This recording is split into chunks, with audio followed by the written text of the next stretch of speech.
Hey everybody, welcome to a weird edition. It's relatively speaking, it's going to be another edition of Art of Arlo Moon, the Mischen show.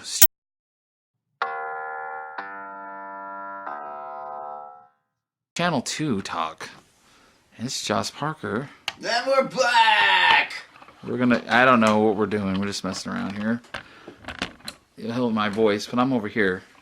We don't get to talk too much, man. You're down in your cave a lot, so this is just us catching up on current events and art, You should go back to the aliens, because I think that was a little bit, we could put that on there. Oh, totally. It's actually legit. It's happening right now. It's fucking aliens, so he was just telling me something about the bunch of stuff that happened just recently, some decommissioned defense footage, and on the way home, I was over at my kid's house, and I heard I was NPR, listening to NPR. Actually, there was this guy.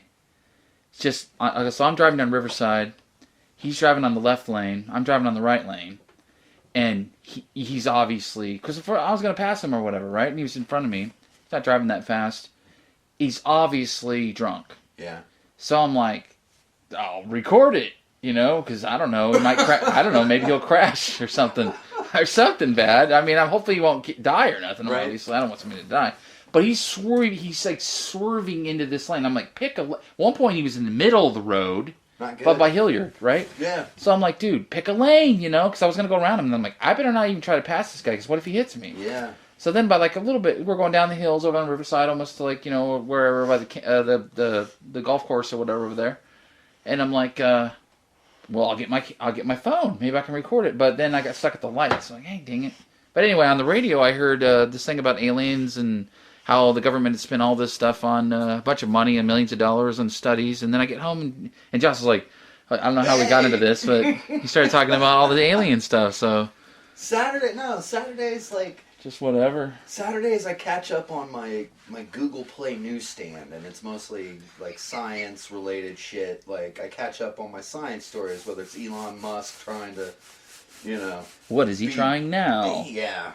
Dude's like a Bond villain almost. I mean, he's almost Bond villain. He's one of the status. few people that is actually achieving something that, like, is, like, you know what? Because everybody else is like, I don't know, they're burnt out or whatever. I don't know what to do. Status quo, guys. Yeah. I give up. I don't care anymore. I'm old. It's just easier to keep things. And Elon Musk is like, well, we could do. And everybody's been going like, really? And so a lot of other people have been like, forget that. What are you doing, man? Or we give up. I don't care. He's like, no, we can. We can still do rocket cars. Yeah. Or whatever. Like, I have the money and. Okay, yeah, you did. You got the solar panels, your solar cars now, and yeah, well, I guess you could do rocket cars. What the hell? So the big story splash today is the Pentagon / Department of Defense, DoD, spent $22.5 million for a 4-year study that was headlined. It was started by now retired senior congressman, senator from Nevada, Senator Democrat Harry Reid, who is portrayed in the movie Casino by the Smothers brother. I forget which one, Dick Smothers or Tom, whichever one, who was incredibly corrupt. You son of a bitch. And which I'm surprised he was still around, because in that portrayal, that's like a long time ago. 79, 70s, 80s. I mean, he's still, but like you said, he's retiring now. Yeah, he just retired like this last session or whatever. So, but his still, friends, that's a long time. He's friends with Bigelow Space, the CEO founder. I think his name is Bruce or Robert or something like that. And so that was the big contractor that got the money to do this study. But short story, or long story made short, the DoD, they released Declassified a video that this one guy fought really hard to have it out in the public or whatever. It's from 2004. It's two F-18 Hornet pilots they've been scrambled to the USS Nimitz, I believe. And the Nimitz has been reporting on this UFO that they picked up on radar at 80,000 feet, and it dove to 20,000 feet really quickly. And they're like, whoa, what the fuck? And this has been going on for like a week or whatever. So they scrambled these jets out to see this thing. And that's what they uploaded, or whatever was declassified, was the cockpit video from one of the cockpits of one of the Hornets.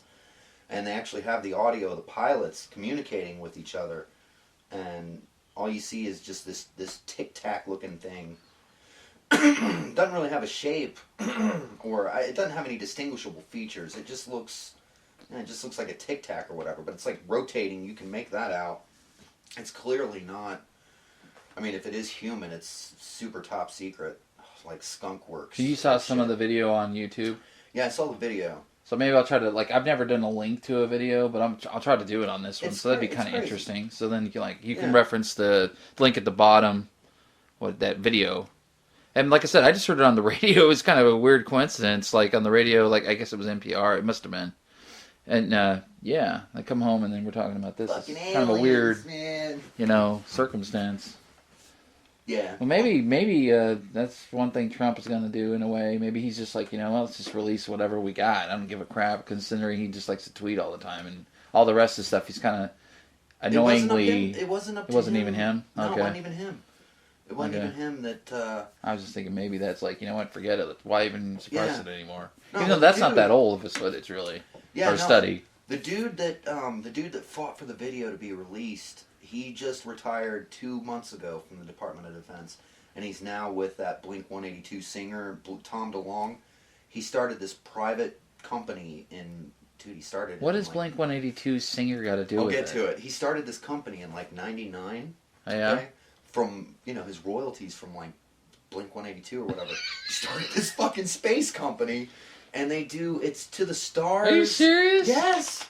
Legit, this dude is like fucking... I sing in Blink-182. Yeah. I don't even... What's my age again? Yeah, man, totally. This fucking kid, dude. You ever heard the live album by them? No. I never got into them. I like a few of their songs, like in the 90s and stuff. The late 90s, 2000s. Yeah. And it's really childish, funny. It's funny, but it's, because their audience is like, 15-year-old kids. 19, yeah. Or at least it used to be. Yeah. But anyway, not to be a sidetrack, I'm just saying, like, they're just like, dick jokes. Basically, every dick joke you can think of. Videos and like, hey, thanks your mom, dad for bringing your kids, and we're going to make dick jokes the whole show. And then they go back into the song. They play a song. Yeah. So going from that to like, we're going to do space studies and aliens, serious company. He was always into it, apparently. Like, when they would be on the road, when they started traveling, touring, you were in music, you were in bands and shit, so you know how it is. Like, you're on the road, man. You have what do? Do you party? Or do you just... even if you party after a while, unless you're really into it, Yeah, so he bought a book or something. Somebody bought him a book about UFOs. And so, you picture Travis and the other guys driving the van, and Tom DeLonge's dumbass is just in the back reading fucking alien books and shit. Well, it's something. Totally. He'd be just sitting around shooting heroin or something. But he was like, well, how long is this band going to last? I got all this money. I'll put it in a startup. So he does this fucking startup. But now he's got all these upper echelon retired guys on his payroll that were in the DOD, the NSA. Come on, isn't that kind of horrible? Like, I worked for the government. I was the guy. I did all this stuff. Who do you work for now? No, Mojo. Who do you work for now? Private company, private firm. Guy that was the singer for Blink-182. They don't say that. I say it's a private firm. No, Mojo, lay down. They got to keep the private firm. They say private firm. Yeah, because I've seen them. Got to save face on that. I'm with a private firm. It's I don't know. To the stars, I guess. Or something. I don't know. But they're pushing like nanotechnology and the nanotechnology. That's huge. Cube stats. It's going to be just all that cube shit. stats. What's cube stats? The tiny little cube fucking next generation satellites and shit. Oh. Okay, I don't know. I've never heard of that. Yeah, the operation nanotechnology, man. That's huge. But it's just cottage industry. Unfortunately, if they could realize a lot of the stuff they wanted to do, which they've been talking about since the '60s, forever. In the '80s, they didn't have. I read a book on it, or had a book on it. I didn't read the whole thing, of course. Right? What books did I read the whole thing on? Only a couple in my entire life. But basically, they didn't even have tools to work on it until the '80s. Yeah. So I was like, it was all theory and shit. Yeah, no, the theories were down. That's how Richard Feynman's how I got into Richard Feynman of, because I started studying robotics a little bit. Not that I ever got... Actually, what ruined that one was because Portland State had this robotics group, and I met up with them, and they were just looking at me like, what the fuck are you doing here? Because there's a meeting. I'm like, oh, there's a meeting. I found out about it online. Went over to meet with them, and then I was like, I'm just a robot enthusiast basically, and I really liked robots and all this stuff. And I had pictures of all the I read about some of the stuff MIT was doing, also robotics. Yeah. Anyway, eventually all this stuff led to this book on nanotechnology, and I was like, I was fascinated and blown away by that. Like, oh my god, it's like, hey, what if they could reach all that? But then Richard Feynman had done a lot of stuff with it. Like he wrote a speech at 300 nanometers, which it's like scratching almost. Like it's like diplithography is what it's called. But basically, you're just scratching into something, into atoms or whatever, a field of whatever. Right. He wrote an entire speech that he used, and it was like saying, essentially, in the future, we're going to start at the bottom, not at the top. Instead of going, hey, we got this thing, and then we make it smaller, and then we make it smaller, and make it smaller. And eventually, like Moore's Law, they use it for computers, essentially, But Intel is like a mathematical formula. It's called Moore's Law, and then basically it's a cost analysis. Essentially, that was like how can Intel stay in business? Right. But I didn't realize that for 3 years later. For a while, but it's like, oh yeah, no, in 2 years at time it's going to be double the speed and all that because they're reducing it and it becomes more powerful if you can control the heat. That was one of the problems with computers a long time ago. Yeah, it's the heat problems. Anyway, so I think that's a fascinating subject. I haven't really messed around a lot of it in long time actually, but that was really interesting. So he's actually doing something with that. Dude, it's come so far. Okay. What does that got to do with space though? I mean, some kind of relation and it's. Yeah, like maybe something to do with ships or something, or it has to do with the big chunk of it is the CubeSats, whatever, however you pronounce them, and the other big aspect of the company is anti-gravity. Like they're claiming all these Department of Defense guys, these retired guys that are on his payroll. He's got some big heavy hitters, big names, guys that have been in the business for like 30, 40, 50 years. They know all the declassified shit. They know all the classified shit. I don't know. They're saying that man actually the U.S. has like all these capabilities with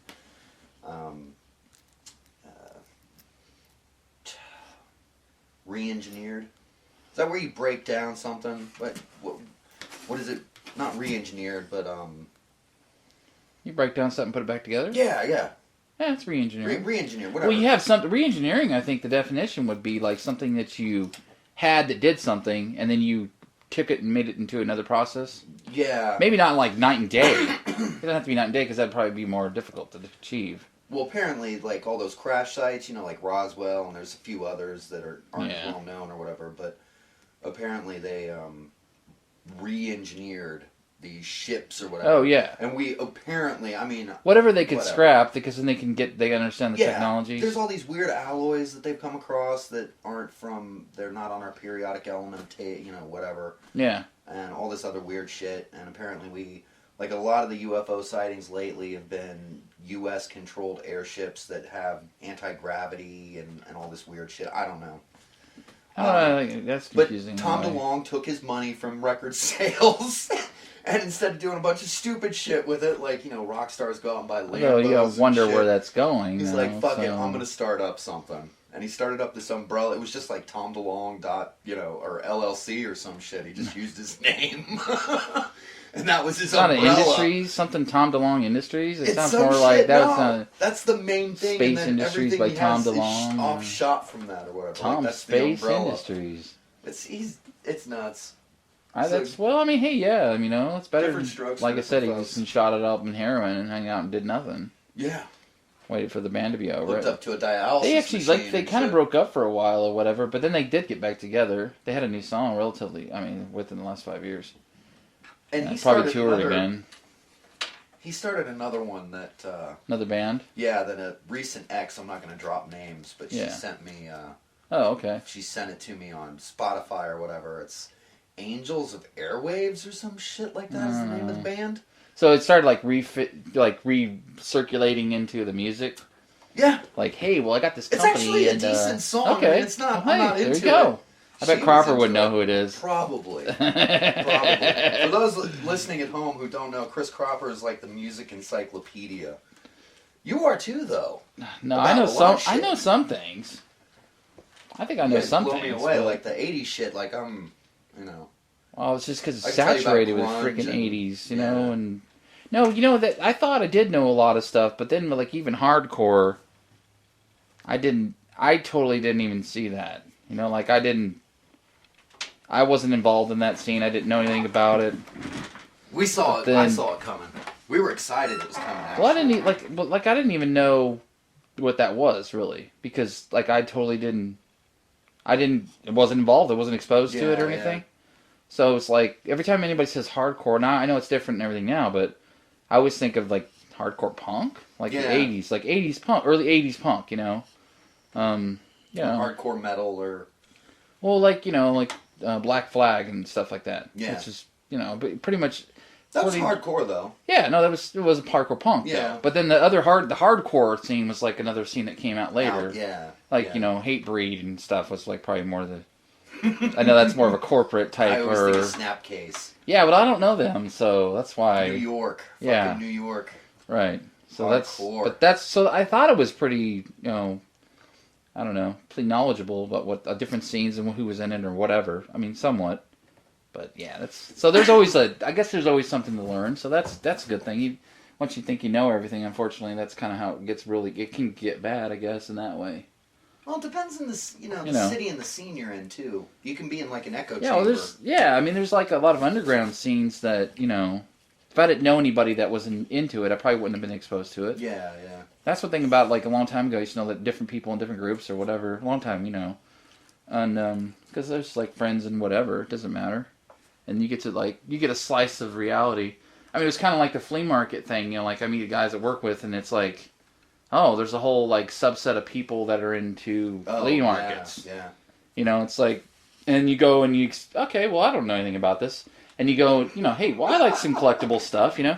And then you get exposed to that, and then it's like, these people, like, live it. They're like, you know, like Brenton, like, 24/7, that's, even quits a job because you can't go on Saturdays. And when they're not, they're I'm not washing working orders Saturdays. Or pickers, American pickers. Whatever. And it's like, but it's like that with every subgenre or whatever, whatever slice of society. Somebody's into something, and there's that group of people that are into that. Yeah. But I think that definitely with music, it's like, especially because it's not necessarily like a lot of those underground movements, they weren't like necessarily like mainstream commercially successful in that regard. Totally. But they had like a huge following underneath, you know, underneath the society.